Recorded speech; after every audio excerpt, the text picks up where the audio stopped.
All right, what's up everybody? So I'm gonna be taking the brakes off of the GoTrax G4 and then reapplying them. So in case you're having any brake issues, or if the brake pad's rubbing up against the brakes while you're riding it, or if you just wanna tighten this is the part that's actually pulled by the brake right there. I'm gonna be showing you how to completely reassemble it perfectly. And hopefully we can get this pretty tight so that the brakes are pretty good, because right now mine are not that good, and that is definitely a safety hazard. So I am going to unscrew this and this to take the entire thing off. Okay, so I've mostly disassembled it. I'm not actually going to take apart this piece right here and split these two up, because you never really have any reason to do that. And it just kind of gets kind of messy, because in this circular piece here, you can't really see inside there, but I've taken it apart before, and there's little metal balls with lubricant on them. And so you don't really want to mess with those as much as you can, because you don't want to get any other substances in there and cause some deficiencies in your brake. So you never really would have any reason to take these two apart anyway, but if you did, you can screw them in right here. I think I'm actually missing a screw here and here. It's doing perfectly fine with just this one screw, so I'm gonna leave this together. But the rest of this, you will need a multi-tool to take this apart, because this piece, which is what holds the wire, requires a size that's one larger than this. So you will need a multi-tool, but the rest I think fit with the provided wrench. So anyway, once you've taken this apart, you should have a couple screws. These two are what hold the base onto these two pieces here. These are definitely probably some of the most important. This one holds this and the spring together, and that's pretty much it. So essentially what you have to do here, I'm gonna set this up, but if you have disassembled this whole brake system and your spring is out, you can see that there's a little hole inside here that the spring lines up with. So if you can just rotate that so that the spring goes in, perfect. Wait, hold on. There we go.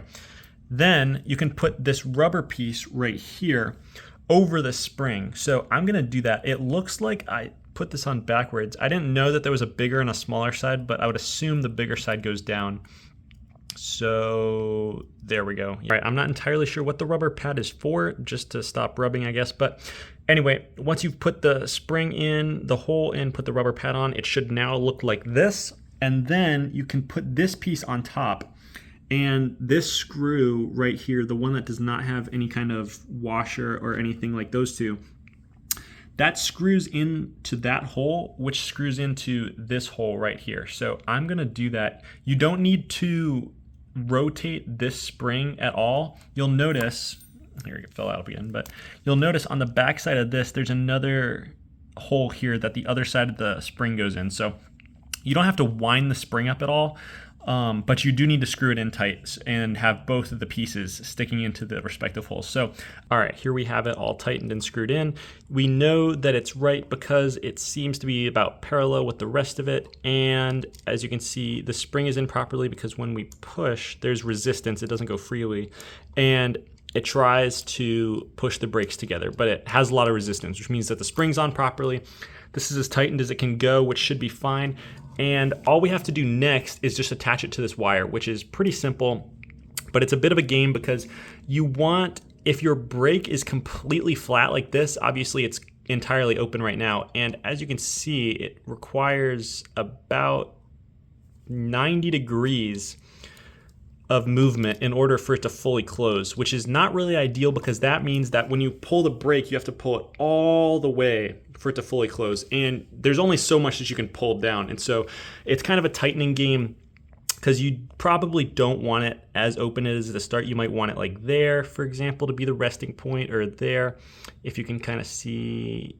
So it's really just getting it as close as possible without having this rubbing against the sides. So I'm going to attempt to do that. It takes two hands for sure, but what you do is the wire goes between these, you see these metal grooves on the right side here where my fingernail is, those metal grooves and these go together. So you can put the wire between them, tighten this down at whatever angle you want it at, and then you can just tighten it, loosen it.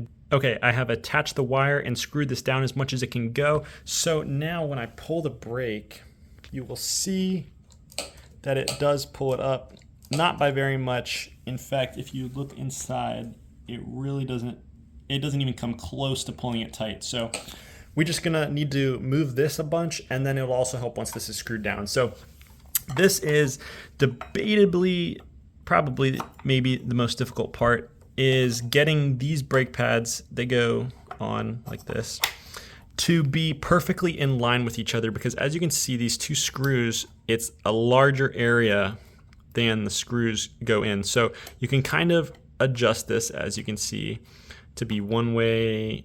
Well, you can really only adjust on one axis, but you can adjust them to be, you know, you could be push on one side, push on the other side. This is pretty difficult to do, but if you can get them perfectly in line, ideally your brake pad won't rub up against each other. So, all right, so that took about maybe 5 to 10 minutes, but believe it or not, I actually managed to do it perfectly. So listen to that, the sound of silence. You can't hear the brakes touching the brake pad at all, or the brake circle, whatever, I forget what that's called. Anyway, so I basically did it by tightening this one almost as much as I could, because if it's fully tight, you can't move this side at all. So I did it so that I could just make small adjustments on this side, and then I just looked down through here with one eye open, and I could see if it was rubbing up against the right side or the left side. And this side isn't adjustable, but this is, because, you know, this pushes it in this way. And so if it's rubbing against this side, you basically just have to push it away. And then we're gonna do our final adjustment here. So basically all we need to do now is loosen this, get some more tension on this wire by pulling this through, and then hopefully, as you can see, this is fully pushed in, so that's pretty good, but I just need to make this more tight, and then it should be good to go. All right, I have totally finished putting this together. I made my adjustments on here. I tightened this as best I can, and it rubs a tiny bit, but I personally think that's okay because I've done this to the best of my ability. If you took this to a bike shop or something, I'm sure they probably have a tool that can make this really, really tight, because they obviously are working with brake lines all the time. But as you can see, when I pull in, I don't want to pull super hard because it'll reset my work, but this is pretty much the hardest you can pull without using an extreme amount of force, which is pretty good, because if you're pulling this all the way in, that means that the brakes just aren't tight at all.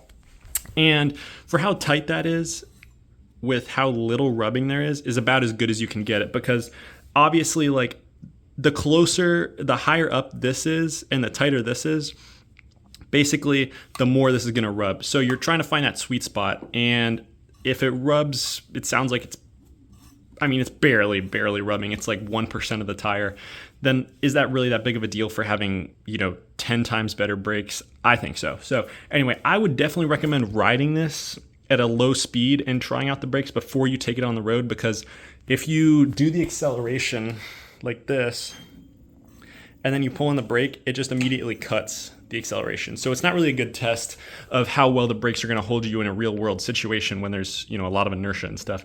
But anyway, that pretty much concludes the video. I hope this helped you if you had deassembled the brake, needed help assembling it, or, improving the tightness of that. And thanks for watching.